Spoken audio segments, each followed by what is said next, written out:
விஜய் அங்க எல்லாம் இப்ப சென்னை வந்துட்டாருன்னு எல்லாம் பேசுறாங்க. அவர் திரும்பி போயிருக்கணும்னு எல்லாம் பேசுறாங்க. பட் ரியாலிட்டி வரும். அவர் அங்க போயிருந்தா என்ன நடந்தது? பிரச்சனை ஆயிருக்கும், தகராறாயிருக்கும். விஜய் திருப்பி வெளியே வந்திருக்க முடியாது, அங்கேருந்து அடிச்சு உடைச்சிருப்பாங்க. அது நடத்தல, அது நிச்சயமா. அதில் பொய்யா என்ன சொல்றதுக்கு? அவங்க கட்சிக்காரங்களும் அடிச்சிருப்பாங்க, அதில் மாற்றுக்கிறதுலாம் கிடையாது. ஏன்னா உயிரிழப்பெல்லாம் யாரும் ஒத்துக்கிட்டு இருக்க மாட்டாங்க. அது ஒரு வயசுக்கு மேலே உள்ளவங்க பச்சில குழந்தைகள் இருக்கிறது எப்படி ஒத்துக்க முடியும்? ஒத்துக்க மாட்டாங்க. விஜய் அந்த ட்ராமா கூட பண்ணலைன்னு சொல்ல வரேன். நான் திருப்பி போகிறேன் என் கட்சி தொண்டர்களை பார்க்க அப்படின்னாக்க போலீஸே மறைச்சிருப்பாங்க. திருச்சியிலே அரெஸ்ட் பண்ணியிருப்பாங்க. விஜய் அரெஸ்ட் பண்ணி லாட்ஜ்லேயே வேற எங்கேயோ அந்த எப்படி சொல்றது வீட்டு ஹவுஸ் அரெஸ்ட் வச்சிருந்துருப்பாங்க. அவ்வளோதான். வேற என்ன பண்ண போகிறாங்க? அவரை தூக்கில் போட போகிறாங்க. அவர் அந்த ட்ராமா கூட பண்ணல. நேராக திருச்சி உடையாதுட்டார், மெட்ராஸ் உடையாதுட்டார். திருச்சி மெட்ராஸ் உடையாதுட்டார். மெட்ராஸ் உடையதவர் எங்கேயாவது ப்ரெஸ் மீட் வச்சிருந்துருக்கலாம்.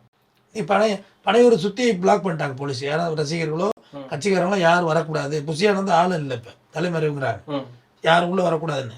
அப்புறமா இப்போ ஒரு மணி ஒரு 2:15 போல் அவர் அறிக்கை விட்டார். அதை அறிக்கையாக விடலை, அது உங்கள் தொலைக்காட்சிக்காரங்கள்ட்ட சொல்லி ஸ்லைடு மாதிரி போடுவாங்க தெரியும், கார்டு. அதில் போட்டார், என் நெஞ்செல்லாம் எரியுது, என் வயிற்றை பற்றி எரியுது, வாயை பற்றி எரியுது, 20 லட்சம் கொடுக்குறேன்னு. நேற்று நைட்டு தமிழ்நாடு சிஎம் 10 லட்சம் அறிவிக்கிறார். எப்படியே ஓவிட்டு மாநாட்டுக்கு நீ அடிச்சு கொண்டு வச்சு கூத்தடிச்சதுக்கு 10 லட்சம். சரி விட பரவாயில்லை, தமிழ்நாடு அரசு முதலமைச்சர் தனி நிவாரண நிதியில் தான் கொடுக்குறாரு. ரைட்டு, கொடுத்தாச்சு. இல்லை அதுக்கு முன்னாடியே விஜய் அறிவிச்சிருக்கணும்ல. உங்கள் வீட்டு கல்யாணம் வீட்டில் உங்கள் வீட்டில் வந்து செத்தவங்களுக்கு யாருங்க பொறுப்பு? ஏன் 39 பேர் தானே, ஒரு தலைக்கு 1 கோடி, 39 கோடி தானே. கேரியரின் உச்சத்துலேருந்து தானே வந்தீங்க நீங்கள். 200 கோடி சம்பளம் நீ தானே. ஒரு 1/4 பர்சன்டேஜ் தானே. அதில் 4ல் 1 தானேப்பா.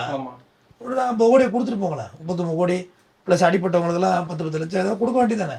20 லட்சம் அறிவிச்சிருக்காரு. இன்னைக்கு வரைக்கும் அங்கே வந்து கட்சிக்காரவங்க யாருமே உள்ள நுழையில எதுவுமே இந்த ஹாஸ்பிட்டலில் நுழைஞ்சா பிரச்சனையாகும். அந்த மாதிரி ஒரு மருத்துவமனை வார்டு ஃபுல்லாக பணமாக கிடந்தா எப்படி திரும்பி இருக்கும்? ஒரு சீக்கு வந்தோ இல்லை ஒரு ஆக்சிடென்ட், ஒரு பஸ் ஆக்சிடென்ட் ஆகுதுன்னா உங்களுக்கு தெரியாது பெருசாக. வெறும் கூட்டத்தில் நெரிசலில் செத்து போனது வந்து உங்களுக்கு எப்படி ஜீரணிக்க முடியும்? மனிதன் அழுத்தி இறக்குறது ஜீரணிக்க முடியாத விஷயம். வலியூர் சொல்லு வாக்கு மாரி முடிஞ்சவன் மிதிச்சு முன்னேறிக்கலாங்கிற மாதிரி தப்பான ஒரு பார்வை அது.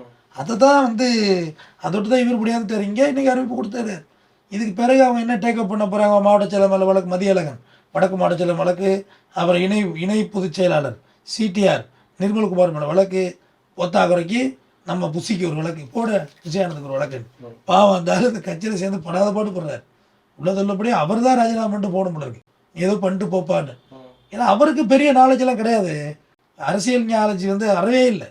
இவருக்கும் இல்லை, அவருக்கும் இல்லை. ஏன் அந்த ஒரே ஒரு வள்ளுவன் அருமையாக குரல் ஒன்று, இடிப்பாறை இல்லை ஏமாற மன்னன், கெடுப்பாறை இல்லை கெடும். உன் நல்லது கெட்டது சொல்கிறது கேட்க ஆள் இல்லை, நீ சொல்லவும் மாட்டேன் கேட்கவும் மாட்டேன்னா நீயே கெட்டு போவ. இவரை ஆக்சுவலாக தெரிஞ்சவங்களையாவது கூட வச்சுக்கணும், இல்லை கூட வச்சுருக்கவங்களுக்கு ஏதாவது சொல்கிறதையாவது கேட்கணும். யாருமே இல்லை. அவருக்கு இருக்கிறது பூரா ஜால்ரா குரூப்பு.